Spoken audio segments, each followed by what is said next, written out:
జగన్మోహన్ రెడ్డి ప్రసంగాలు చాలా విచిత్రంగా ప్రారంభమవుతున్నాయి. అలాగే సభల్లో ఎన్నికల మేమంతా సిద్ధం సభల్లో చూస్తుంటే ఆయన నేల విడిచి సాము చేయడం కరెక్ట్ గా అతికినట్టు సరిపోతుంది. ఎలా అంటే చాలా పల్లెటూర్ల నుంచి అందరికీ బాగా పరిచయం అయినది అమ్మకి అన్నం పెట్టినోడు పినతల్లికి గాజులు చేయిస్తాడు అనేది ఉంది కదా.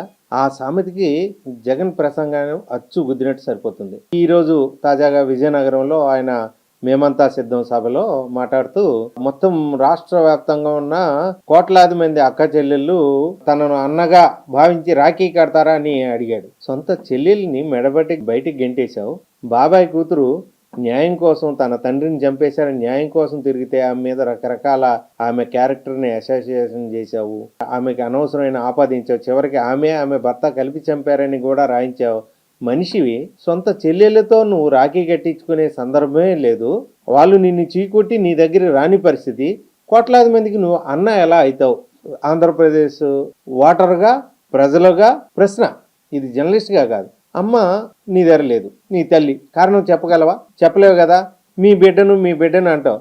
మీ అమ్మనే నిన్ను బిడ్డగా పరిచయం చేసుకోవటానికో ప్రపంచం ముందు ఉండడానికో భయపడి అమెరికాలో ఉందని రూమర్స్ ఉన్నాయి. వాటిని కట్టకుండా మీ బిడ్డ మీ ముందుకు వచ్చాడని భయపడుతున్నారు. వాళ్ళ ఆస్తులు కొట్టుకుపోతాయేమో, వాళ్ళ ఇల్లు చేజిక్కించుకుంటామేమో అని భయపడే పరిస్థితులు ఉన్నాయి. ఇంకా కొత్తగా ఇంకో రాగం అందుకున్నాడు. చాలా ప్రాక్టీస్ చేసి వస్తాడో ఏంటో తెలీదు.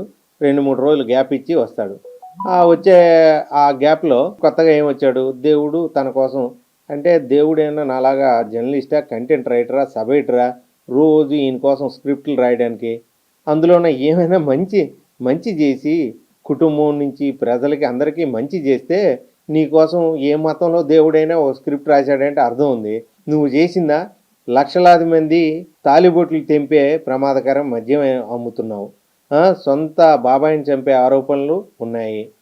చెల్లెళ్ళిద్దరూ రోడ్డును పడి కొంగు చాపి మా అన్నయ్య మాకు అన్యాయం చేశాడని పొలవమని ఏడుస్తూ ఉన్నారు. ఇన్ని అన్యాయాలు చేసిన నీకు ఏ మతం దేవుడు నీకు అనుకూలంగా స్క్రిప్ట్ రాస్తాడు? నువ్వు రాసుకున్న స్క్రిప్ట్ ఫెయిల్ అయింది. ఆ గులకరాయి స్క్రిప్ట్ ఫెయిల్ అయినాక పూర్తిగా ఫెయిల్ అయింది కదా.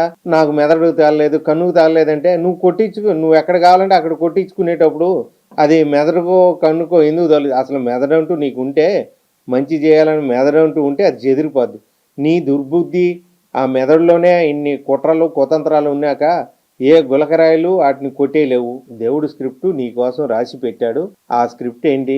మే 13న ఈవీఎంలో నిక్షిప్తమై జూన్ 4న పటాపంచలైపోయి నీ స్క్రిప్ట్ పూర్తిగా బయటకు వచ్చేస్తుంది. ఏ మతం దేవుడైనా నీకు అనుకూలంగా స్క్రిప్ట్ రాశాడంటే అసలు దేవుడే లేనట్టు.